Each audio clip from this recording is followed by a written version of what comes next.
आनंद स्वरूप है। शिव जी डमरू लेकर नाचते, कृष्ण बंसी बजाते हुए, नारद वीणा लेते हुए, इंद्र मृदंग बजाकर नाचते, तो तुम ताली बजाते प्रभु तेरी जय हो।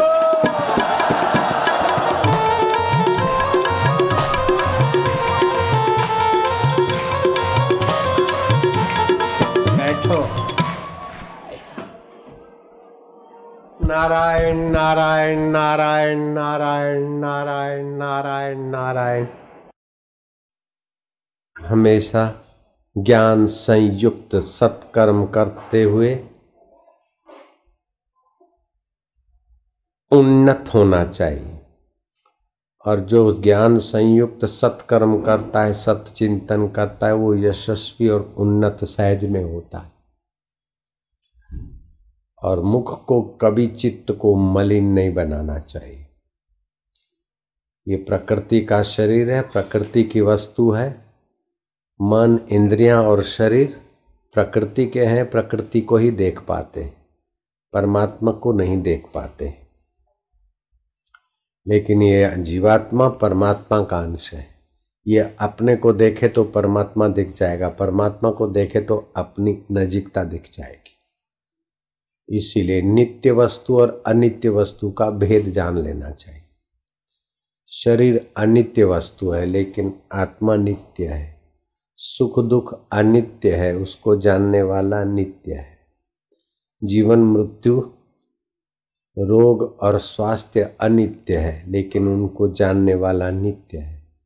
जो नित्य है वो मैं हूँ, फिर मैं दुखी हूँ, मैं सुखी हूँ, मैं गरीब हूँ, मैं अमीर हूँ, मैं माई हूँ, मैं भाई हूँ। तो माई भाई गरीबी अमीरी सुख दुख अनित्य, लेकिन हूँ जिस सत्ता से होता है वह नित्य है। तो अनित्य माया है और नित्य आत्मा है। अनित्य दुख सुख के थपेड़ों से, झोंकों से, कपड़ों से, रोगों से, शोकों से भरा है, और नित्य एक रस आनंद स्वरूप चैतन्य।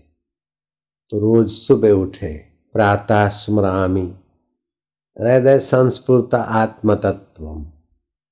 हमारे हृदय में जो नित्य हूँ स्वरूप में चैतन्य स्फुरित होता है, मैं उस आत्म तत्व का, आत्म परमात्मा का चिंतन करता हूँ। यद जागृत स्वप्न सुषुप्ति वेति नित्यम। जिस हूँ की सत्ता में, जिस साक्षी आत्मा की सत्ता में रोज जागृत आती है, रोज स्वप्न आता है, बदलता है, गहरी नींद आती है, बदलती है, फिर भी उसके जानने वाला हूँ जो कहती हूँ। तो यद जागृत स्वप्न सुषुप्ति वेति नित्यम तद ब्रह्म निष्कलह न च भूत संगम। वह जो हूँ सत्ता चैतन्य है, सोहम स्वरूप है, वो ब्रह्म निष्कलंक। हम उस निष्कलंक अपने चैतन्य स्वभाव का चिंतन करते। सो हम जिसकी सत्ता से हाथ उठता है वो मैं हूँ, जिसकी सत्ता से जीभ उठती है, बोलती है, वो मैं चैतन्य हूँ। मैं नित्य हूँ और ये हिलना डुलना अनित्य है। मैं परमात्मा का, परमात्मा मेरे, क्योंकि संसार अनित्य, परमात्मा नित्य, शरीर अनित्य और जीवात्मा नित्य। तो नित्य जीवात्मा और नित्य परमात्मा एक ही जात के, अनित्य शरीर और अनित्य संसार एक ही जात के। तो गलती ये होती है कि अनित्य साधनों से हम नित्य सुख चाहते। आँख अनित्य है, जीभ अनित्य है, शरीर अनित्य है, तो हम नित्य सुखी कैसे रहेंगे? अनित्य से नित्य सदा सुखी नहीं रह सकता, नित्य नित्य से ही सुखी रह सकता है। तो हमारा मैं स्वरूप जो चैतन्य नित्य है, आत्मा, और परमात्मा नित्य है, उसी से हम तृप्त होते हैं, और उसी की तृप्ति से स्वास्थ्य भी अच्छा होता है, व्यवहार भी सुखमय होता है और जीवन भी मधुमय होता है। कूड़ कपट धोखाधड़ी करके अनित्य शरीर को कितनी भी मौज दिलाई, अनित्य शरीर के लिए कितना भी संग्रह किया सुविधाओं का, लेकिन बिनु रघुवीर पद जिय की जरनी न जाई। उस आत्म पद के बिना, राम पद के बिना जीवात्मा की तपन नहीं मिटती। यही कारण है कि कितना भी आदमी धनी हो जाए फिर भी सुख के लिए बेचारा क्लबों में जाता है, शराब में जाता है, क्योंकि जीवात्मा नित्य है, उसके धन का सुख अनित्य है। फिर संभोग और पत्नी का सुख भी अनित्य है, वहां से भी उबता है। यार दोस्तारी का सुख भी अनित्य है, लेकिन स्वयं नित्य है। लेकिन जो जितात्मा है, योग युक्त आत्मा है, वो सतत संतुष्ट रहता है। आत्मारामी संत सुख के लिए कहीं भटकने नहीं जाता क्लबों में अथवा विकारों में। वो अपने आप में तृप्त रहता है और उसके संपर्क में आने वाले भी तृप्त होते। सतृप्तो भवति स अमृतो भवति सतरति लोकांतार्यति। आप अपने मधुमय परमात्मा सुख में जियो, आप मधुमय स्वभाव बनाओ। दुखमय कटुमय स्वभाव से अपने को बचाओ।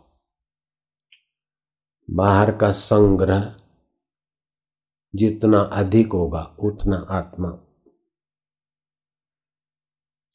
बाहर के सुखों का आश्रय जितना होगा उतना आत्मा छोटा होता जाएगा। अंदर का सुख में जितना रुचि होगी उतना आत्मा उन्नत होगा।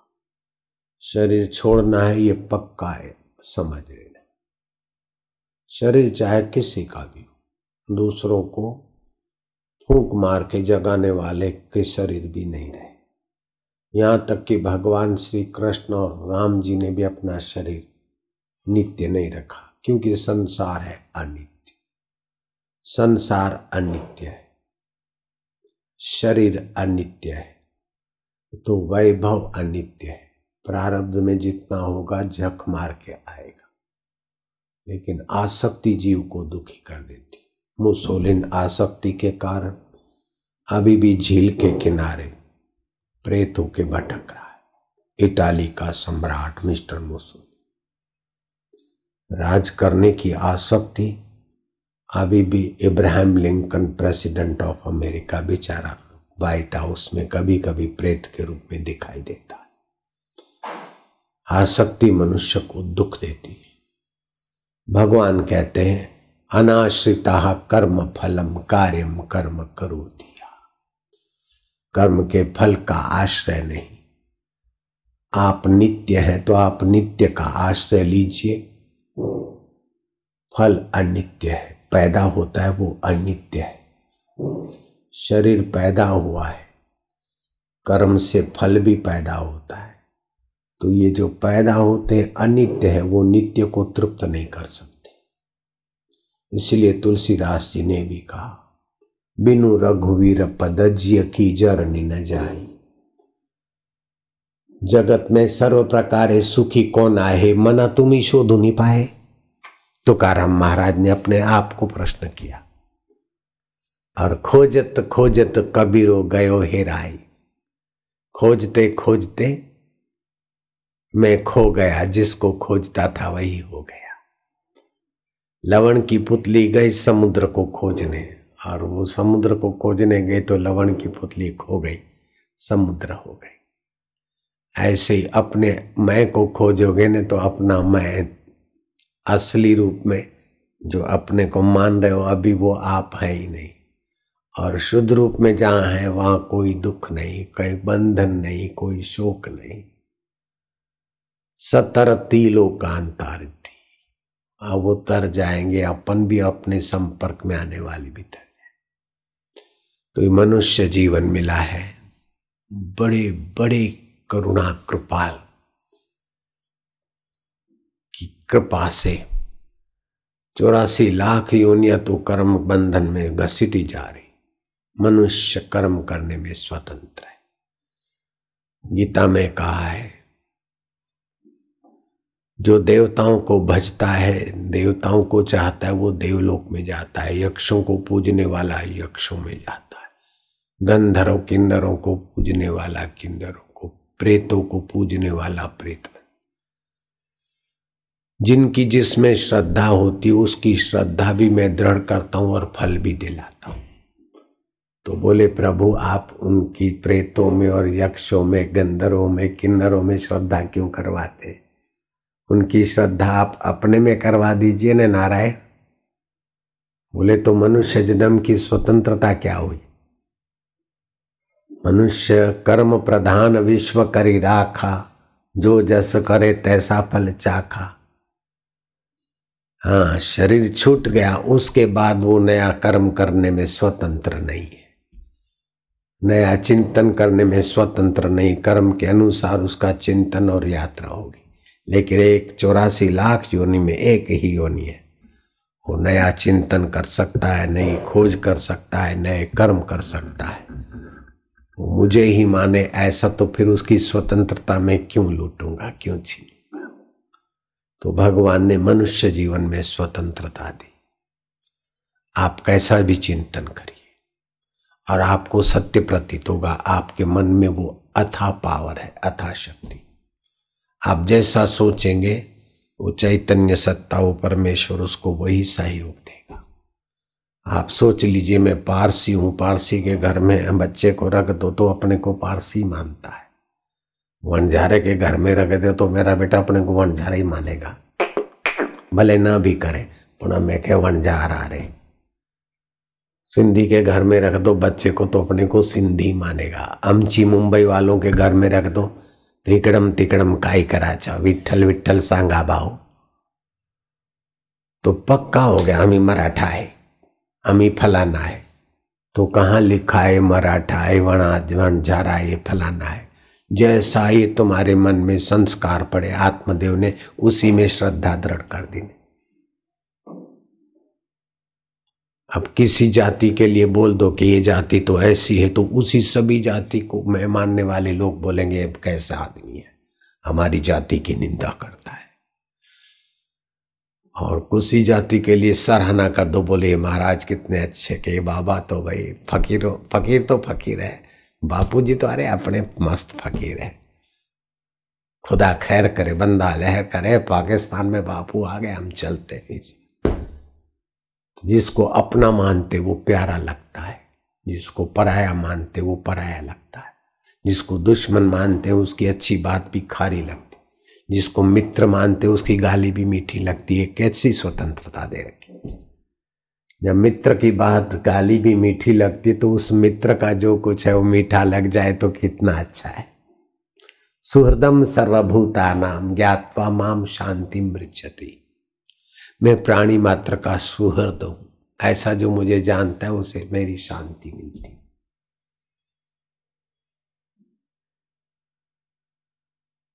तो सुबह उठते समय 4 काम करने चाहिए।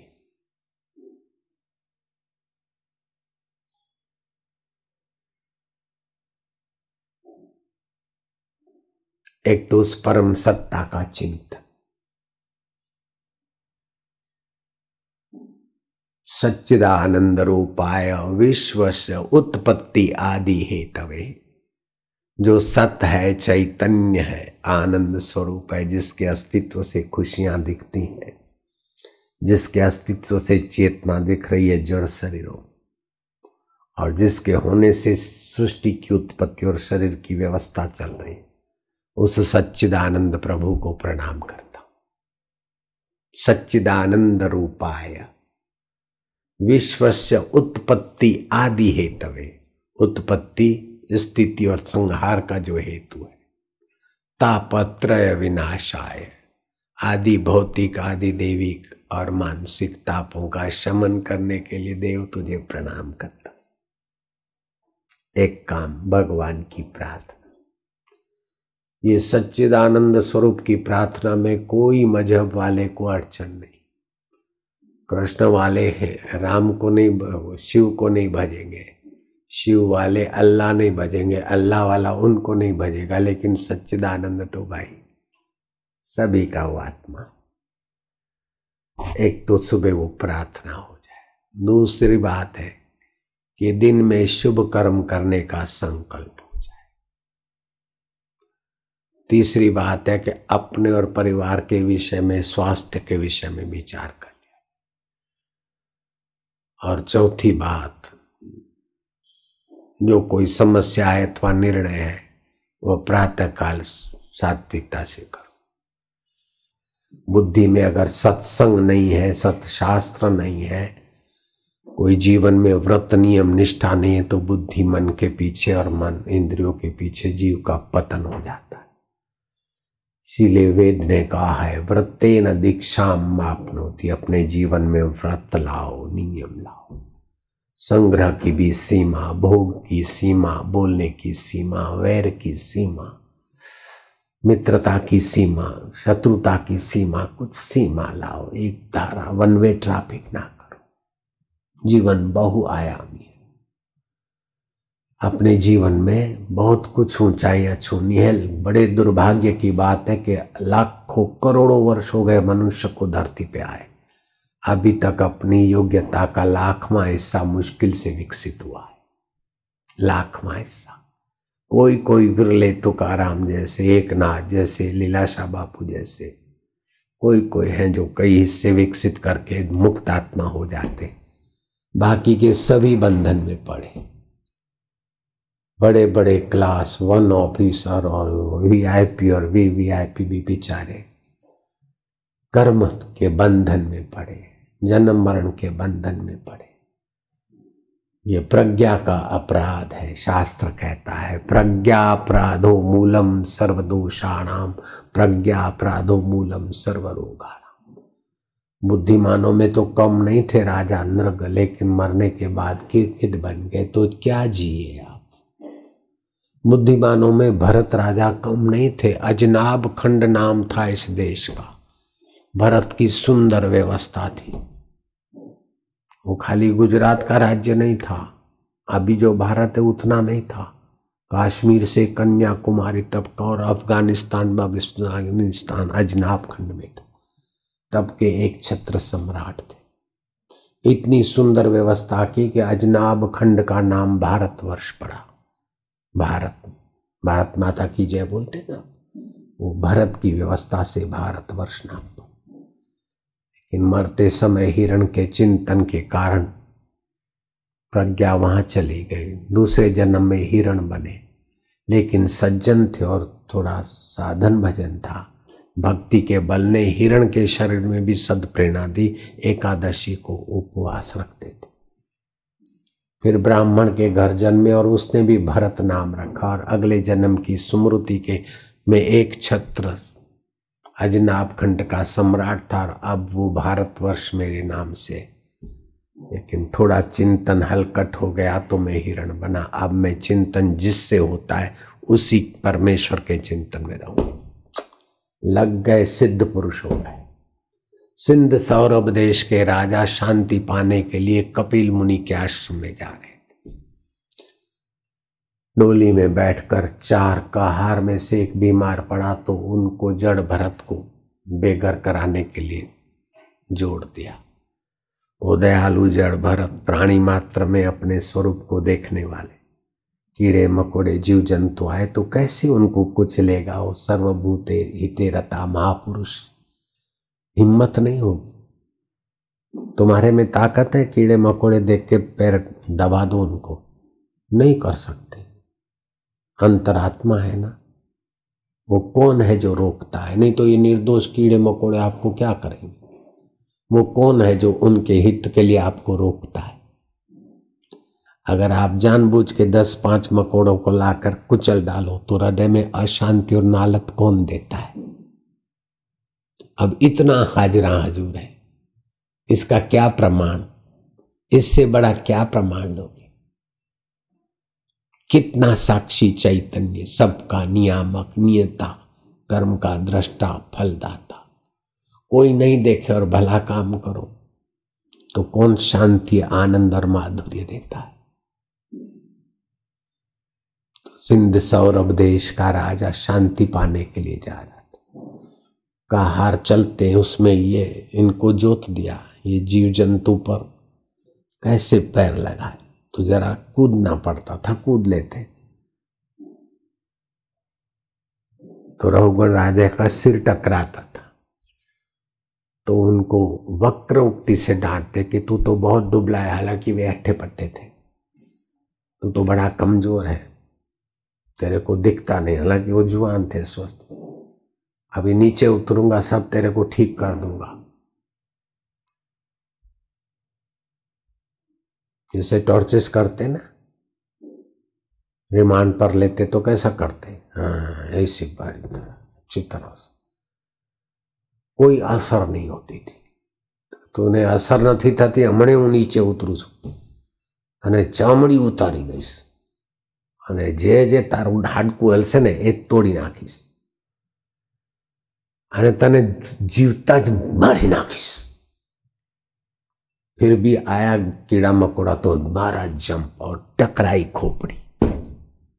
रहुगण तो वह एकदम बौखला गया, आग बबूला हो गया, लेकिन इस महापुरुष के पेट का पानी नहीं हिलता है।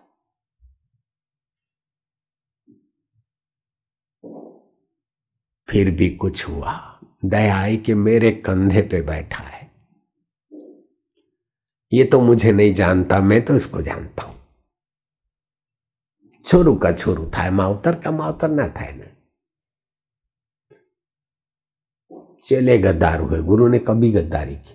जब जब देखा, इतिहास देखो तो शिष्यों ने गुरु से गद्दारी की, किसी सतगुरु ने शिष्यों से गद्दारी नहीं की। छोरे माँ बाप से आड़े फाटे, कोई माँ बाप हृदय पूर्वक छोरों से आड़े नहीं फाटते। माता पिता तो माता पिता होता है। दया करके बोला कि हे रहुगण, तुम नीचे उतरोगे और मार डालोगे तो किसको मारोगे? एक मिट्टी का घड़ा, उसको दूसरा मिट्टी का घड़ा तोड़ दे तो मुझे आकाश का क्या फूटा? मिट्टी के घड़े पर रखा हुआ है डोली का डंडा और उसमें दूसरा मिट्टी का घड़ा बैठा है, वो घड़ा घड़े में तोड़ फोड़ कर दे तो मुझे आकाश रूप चैतन्य का क्या बिगड़ने वाला है? तो रहुगण तो सत्संगी था, बोले हुई क्या बोल रहे हो? बोले जो नित्य है, जो सत्य है, चैतन्य है, आनंद स्वरूप है, परलय भी जिसको कुछ नहीं बिगाड़ सकती, उसको कोई के डंडे और कोई के धाक दम के क्या कर सकती है राजन? वो जंप मार के नीचे आ गया। आप कोई मेरा उद्धार करने वाले साक्षात भगवान संत के रूप में के, अवधूत के रूप में के, पागल के रूप में विचर रहे हो। संत को संत कहा तो क्या बड़ी बात की, सेठ को सेठ कह दिया तो क्या बड़ी बात है। संत जब भगवत रूप दिखे तब तो विशेष लाभ है, सेठ जब कुबेर भंडारी दिखे तब। तो मैं तो महाराज रहुगण राजा हूं और शांति पाने के लिए यहां जा रहा हूं, आपका परिचय। तब जड़ भरत ने कहा, अहम पूर्वा भरत नामो राजा है। बोले जिनके नाम से ये भारतवर्ष है, तुम तो सिंध सौरभ का इतना बटुकड़ा प्रांत का रहुगण राजा हो, और मेरा अधिकार है सेवा लेना, मेरा अधिकार है। अधिकार के तरफ एकड़ी नहीं करनी चाहिए, कर्तव्य के तरफ करना चाहिए। और दो कर्तव्य होता है, ऐहिक कर्तव्य प्रजा का पालन और अपना कर्तव्य अपने स्वरूप में बैठना, आत्मा को जानना। बोले महाराज आप ही मेरे तारणहार हैं, मैं आपके चरणों में हूं। रहुगण राजा को सत्संग दिया और रहुगण राजा को वही उपदेश मिलते मिलते परमात्मा का साक्षात्कार हुआ। क्यों हुआ? कि वही हिरण थे जो पाला हुआ हिरण था और मरते समय हिरण कहीं छटक भटक गया था, उसके चिंतन में मरे थे। तो संत के हाथ का चारा खाया, दूध पिया हुआ। वैसे तो हिरण के शरीर से सैकड़ों जन्मों के बाद मनुष्य होता है, फिर पुण्याई हो, सत्संग हो, तब ज्ञान होता है। लेकिन संत की दृष्टि, संत के हाथ का प्रसाद खाया तो वो हिरण का बच्चा रहुगण राजा होकर परमात्मा पा सकता है। तो यहाँ साधक का बच्चा देर सबेर परमात्मा पाले तो क्या संदेह है। साधुनाम दर्शनम पातक नाशनम। मुझे पता है सतगुरु के दर्शन से मुझे क्या मिला, मैं अच्छी तरह से जानता हूँ। संत के दर्शन, संत में श्रद्धा, संत के वचन, संत की प्रसादी से हमको क्या मिला मैं अच्छी तरह से जानता हूँ। एक होती है सामान्य श्रद्धा, देव मूर्ति में, इसमें उसमें। सामान्य श्रद्धा होती है देव को, भगवान को नौकर बनाने की। भगवान आटलू करी छे, आटलू मुक्यो न हवे, आटलू राग छे, हमारू आऊ करजे, आऊ करजे। भगवान भी तुम्हारे नश्वर काम काज के लिए नौकर बन जाए, ये सामान्य श्रद्धा है। ऐसे तो करोड़ों भिखारी रोज जाते हैं भगवान को नौकर बनाने के लिए। ठाकुर जी आ करी देजे, तू आ करी देजे, बाधा रे बाधा मारी मां। दाळ उपरथी उतरीने लाडू पर जा, लाडू परथी उतरीने फूलवड़ी पर जा। एक होती है सामान्य श्रद्धा। और श्रद्धालु से तो श्रद्धालु को थोड़ा बहुत भावना से, श्रद्धा से लाभ होता है। भगवान उनको उनके मनोरथ पूरे भी करते हैं, उसमें कोई संदेह नहीं, लेकिन छोटी चीजों में वो उलझ जाते। दूसरी होती है विशेष श्रद्धा किसी जागृत महापुरुष में, क्योंकि पत्थर की मूर्ति में तो आपकी श्रद्धा होगी, वो तो कुछ बोलेगी नहीं, खाएगी नहीं, पी आपको अश्रद्धा हो ऐसा कोई वो मूर्ति करने वाली नहीं। लेकिन हयात महापुरुष को तो आप जैसा बोलेंगे, चालेंगे, लेंगे, और कभी तो लगेगा कि ये तो मेरे से भी बबलू है। तो ऐसे पुरुषों में श्रद्धा टिकना ये विशेष है। और उसमें भी सविशेष है कि उनका दैवी कार्य खोज के कर लेना, तो और भी सविशेष। और उसमें भी परम विशेष है कि दैवी कार्य का संकेत पाके, अथवा तो उनका संकेत है, देवी कार्य नहीं है, विपरीत है, और फिर भी हमारे मन के अनुकूल न होते हुए भी उनकी सेवा मिल गई करते, आनंदित होकर करना, ये तो परम श्रद्धा है। जिसके जीवन में परम श्रद्धा हो, उसके हृदय में भगवान आ ही गए, वो भगवान का गुरु बन सकता है। सांदीपनी के हृदय में ऐसी परम श्रद्धा थी अपने गुरु के लिए। सांदीपनी कोई बड़े विद्वान नहीं थे, बड़े होशियार विद्यार्थी नहीं थे, लेकिन बस गुरु में अटूट श्रद्धा थी। तो अकरणीय काम भी गुरु ने आज्ञा दिया तो कर डालो। और गुरु ने एक बार कहा कि मेरे बेटे को उठाकर कुएं में फेंक दे, तो देर नहीं किया, डाल दिया धड़ा। 302 की देखी जाएगी, वंजारे की कलम की ऐसी तैसी 302 देखा जाएगा। वो समय तो कलम भी नहीं थी उनके पास।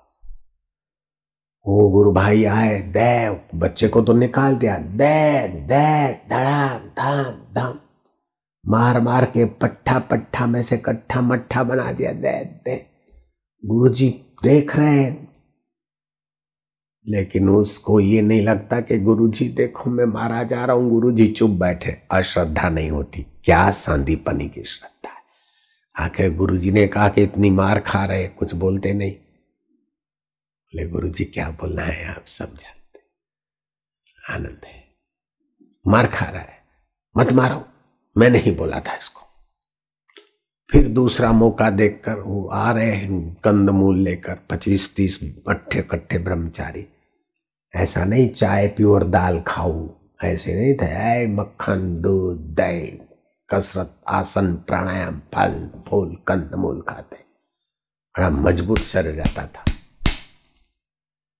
है मजबूत, वो नहीं, ऐसे मजबूत। उन्होंने पिटाई की हो, फिर गुरुजी को अभी संतोष नहीं हुआ। एक बार फिर गुरुजी ने कहा कि तेरी गुरु माँ तो भोजन बना रही है घर में। उस जमाने में लक्कड़ जलाते थे और छपरे होते थे। बोले लक्कड़ निकाल और घर के चारों तरफ आग लगा दे जाओ। वो नहीं सोचते हैं कि गुरुजी आप ये क्या कह रहे हैं। नहीं, गुरु आज्ञा, ये तो परम श्रद्धा हुई। हर गए ना को गुरु नु झोपड़ो, वो चेले आए, झोपड़ा तो बुझा दिया, लेकिन लिया दे दे दे दे।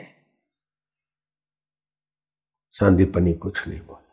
कथा तो बड़ी रमूंजी है, आखिर जब गुरु के यहाँ से सब विदा हुए, वे भी विदा हुए, वर्षों बीते, सप्ताह महीना वर्षों बीते, गुरु वृद्ध हुए।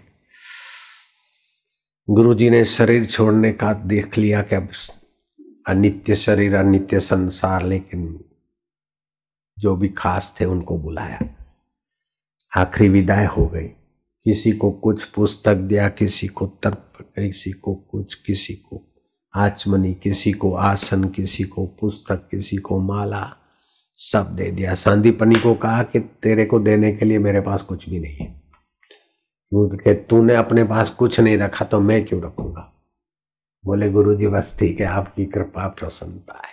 अच्छा सुनो, जाते जाते वो जो श्री कृष्ण आने वाले हैं धरती पर, तू तो मेरा चेला है, भगवान तेरा चेला बनेगा, जा इतना जरा सा आशीर्वाद देता हूं।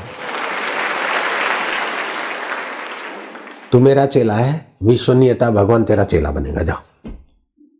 ऐ मनुष्य, तुझ में कितनी ताकत है, तू भगवान को चेले का चेला बना सकता है।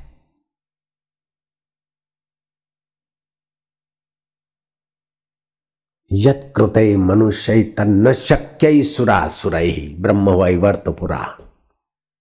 यत् कृते शक्य तन, यत् कृते मनुष्य तन्न शक्य सुरासुरै। जो मनुष्य कर सकता है वो सुर असुर नहीं कर सकता। आप अपनी महिमा को, अपनी मानसिक शक्तियों को, आत्मिक शक्तियों को छोटी मोटी बातों में उलझाकर जीवन पसार न होने दो। हम हाथ जोड़ के प्रार्थना करते, सावधान हो जाओ, समय बड़ा कीमती है। हाथ जोड़कर प्रार्थना करते, हमारी अपील पर ध्यान दो, समय कीमती है। हम हाथ जोड़ के प्रार्थना करते और आपके पेट का पानी नहीं हिलता है, आप कितने अहंकारी हैं। आप भी यूं करो, जरा सा अकल सीखो। हाँ, ऐसा भी करो, थोड़ा वीआईपी मत बनो, सब शिष्टाचार भी सीखना चाहिए थोड़ा। वैसे लेक्चर सुनने आए वो घर चले जाओ, यहाँ सत्संग होता है। मैं जहाज में जाता हूँ ना, तो किसी भी जगह पे जाऊं तो कई जहाज के पायलट इधर उधर, दूसरे अंदर जहाज में, बाबूजी हम आपका भाषण सुनते। मैं क्या, हमने कभी किया नहीं। बोले नहीं सॉरी, हम आपका वो स्पीच सुनते। मैं क्या, हम नहीं करते स्पीच। बोले कथा सुनते। मैं क्या, वो कथाकार करते। बाबूजी हम डेली सुनते, आपको आस्था में सुनते, सोनी में सुनते, पहला। मैं कहा हम कभी कथा करते नहीं, कथाकार का काम। मैं क्या, सत्संग सुनते हो? हाँ। बोले हाँ, सत्संग। और सत्संग का क्या है महत्व है पता है आपको? एक एक कदम चल के जाते हो, एक एक यज्ञ करने का फल होता है। बैठते तो भक्ति योग का मीटर चालू हो जाता है, सुनते तो ज्ञान योग आपका पनपने लगता है। जब सामूहिक कीर्तन भजन करते हो तो जप यज्ञ पनपने लगता है।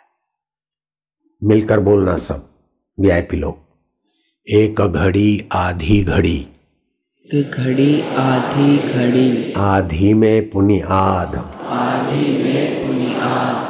तुलसी संगत साधकी, तुलसी संगत साधकी। हरे कोटि अपराध, हरे कोटि अपराध। सुख देवे दुख को हरे, सुख देवे दुख को हरे। करे पाप का अंत, करे पाप का अंत। कह कबीर वे कब मिले, कह कबीर वे कब मिले। परम स्नेही संत, परम स्नेही। जिसका परम से स्नेह है वैसे संत जीवन में कब मिले। सुख देवे दुख को हरे, करे पाप का अंत, कह कबीर वे कब मिले, परम स्नेही संत। संत मिले यह सब मिटे, संत मिले यह सब मिटे।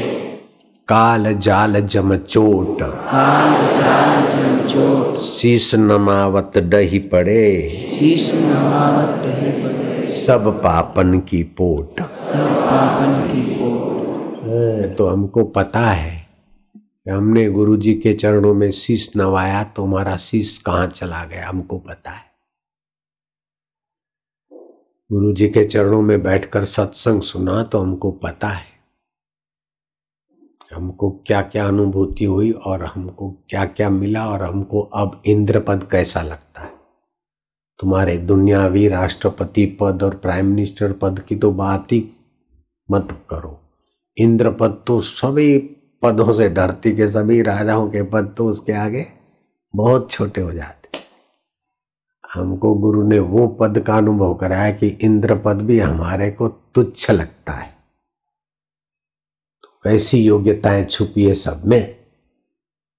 हम परचूर्ण आशीर्वाद नहीं जानते कि भगवान करे छोकरा छैया सुखी रहे, धन धान्य मावत तारो आम थे, ये तो बाजार में बहुत लोग देते। हम तो बस वैसे देते, एक साधे सब साधे, बस भगवत प्रीति हो जाए, बाकी का सब उसकी छाया की तरह इर्द गिर्द हाजिर हो जाए। अब छोटी सी रमुजी कहानी। एक स्याना स्याना स्याना महास्याना महापुरुष था। कोई भगत गए, बाप जी लगन नहीं होता, धंधे में भी बरकत नहीं, आपके सिवा मेरा कोई नहीं, फलाना ढिंगना। रोए दो, बोले देख शादी नहीं होती, धंधे में बरकत नहीं, ये रोना धोना नहीं, ये मंत्र देता हूं सब हो जाएगा। तू जप करना, मंत्र की अमुक संख्या होने से उसका क्लिक खुल जाएगा, जैसे सेल सील होते ना, सील खुलने से बैटरी प्रकाश, फिर देवता प्रकट होएगा। तो तू ऐसा मत बोलना मेरी शादी हो जाए, धंधा चले, तू खाली ऐसा बोलना कि बस मैं तो अपने पुत्र वधू को सोने के गड़े में छाछ बिलोती देखना चाहता हूं और कुछ नहीं चाहता हूं। तो तेरी शादी भी हो जाएगी और बेटा न होने की समस्या का समाधान हो जाएगा, बेटा भी हो जाएगा, और बेटी की शादी न होने की भी समस्या का समाधान हो जाएगा। और सोने के कलश में छाछ बिलोएंगी तो घर में कितनी संपत्ति होगी, तब सोने का कलश आएगा। एक में सब ले ले भाई। लेकिन मैं इस बात पर भी राजी नहीं हो रहा हूं कि तुम्हारे पुत्र वधू सोने के कलश में छाछ बिलोए, ऐसा आशीर्वाद दे दूं। ये उस चेले के लिए वो बढ़िया आशीर्वाद था, लेकिन मेरे चेलों के लिए ये भी फंसने वाला है। मैं तो चाहता हूं कि भगवान में मन लग जाए, फिर पुत्र वधू सोने के कलश में बिलोए, चाहे किसी बर्तन में बिलोए। ऐसी पुत्र वधू करोड़ों हो गई, करोड़ों होती रहेगी। बिन पेरे हम तेरे हो जा, बस बेड़ा पार हो जाए। अरे मिट्टी के घड़े में बलोने वाली बहुओं का ममता नहीं छूटती, तो सोने के कलश की ममता रह गई तो फिर महाराज फिर चिपकिली बनना पड़ेगा, चूहा बन के घर में आना पड़ेगा, बलाड़ी बन के आना पड़ेगा मक्खन खाने को। ऐसा क्यों करो? हम तो चाहते कि भगवान से प्रीति हो जाए। तुलसी ममता राम से समता सब संसार, राग न द्वेष न दोष दुख दास गए भवपार। भगवान से प्रीति हो जाए, क्योंकि आप अमर है और भगवान भी अमर है, शरीर मर है और संसार भी मर है। तो मर की मर के साथ उपयोग और अमर का अमर के साथ प्रीति। तो भगवान से प्रीति बढ़ा दो, ठीक है? हाँ, जय जय। आप सब आए, जो भी नए आए उन सभी को फिर से राम राम, धन्यवाद। ओ नारायण नारायण नारायण नारायण नारायण नारायण नारायण नारायण।